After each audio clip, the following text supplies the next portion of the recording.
வணக்கம். என்னை ஃபாலோ பண்ற எல்லாருக்குமே தெரிஞ்சிருக்கும். I'm an animal lover, I'm a dog lover and I'm an hardcore indie lover.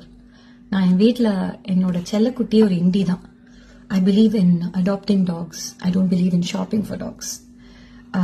அதெல்லாம் ஒரு பக்கம் இருக்கட்டும். நான் இப்போ எதுக்கு இந்த பதிவை போடுறேன்னா, டெல்லியில ரொம்ப கொடூரமா ஒன்று நடந்துட்டு இருக்கு.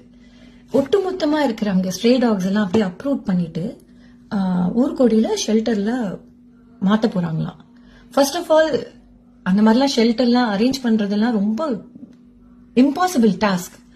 எத்தனை தௌசண்ட்ஸ் ஆஃப் டாக்ஸ் அப்ரூவ் பண்ணி எங்க கொண்டு கூட்டி அடைக்க போறீங்க?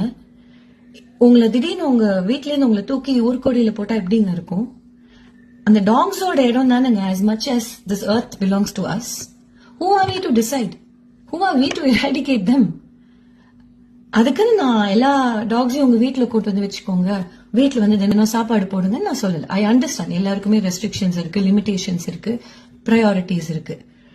எனக்கும் புரியுது. என்ன 4 பேர் கேக்குறீங்களோ, உங்களோட குழந்தைய வந்து ஒரு நாய் கடிச்சா நீ சும்மா இருப்பியாமான்னு. சும்மா இருக்க மாட்டேன்னா எனக்கு புரியுதுங்க. தப்பு தான்.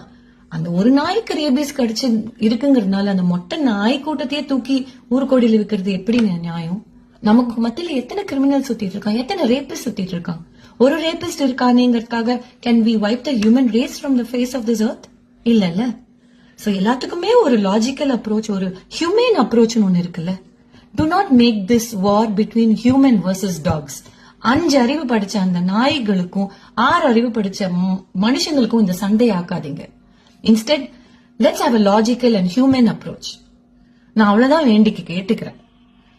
கஷ்டமா இருக்கு.